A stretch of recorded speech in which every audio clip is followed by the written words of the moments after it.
नमस्कार सम्पूर्णमा। म आज कटरको नयाँ रेसिपी लिएर उपस्थित भएकी छु, जसका लागि मैले यसरी साना साना चाना पारेर कटर काट्दैछु।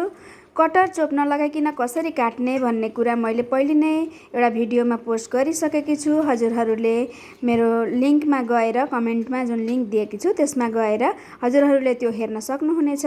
र मैले यसरी चाना पारिसकेपछि अलिकति निमक हालेर पानीमा यसलाई उमाले।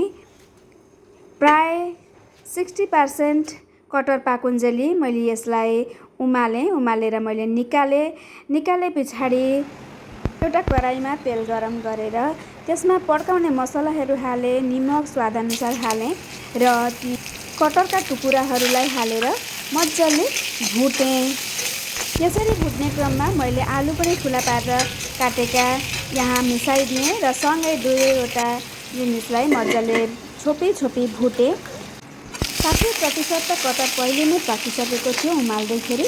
अब आलु र कटर दुवै राम्रोसँगले यहाँ भुटिएपछि म यसमा टमाटर पहिले नै पिसेर राखेको पेस्ट जुन मैले थियो टमाटर र मसलाहरूको त्यो हालिदिएँ। हर्दी पनि हालेँ र राम्रोसँग चलाएर अलिकति पानी पनि हालेर यो तरकारीलाई फेरि एकपल्ट मैले छोपेर पकाउने भएँ।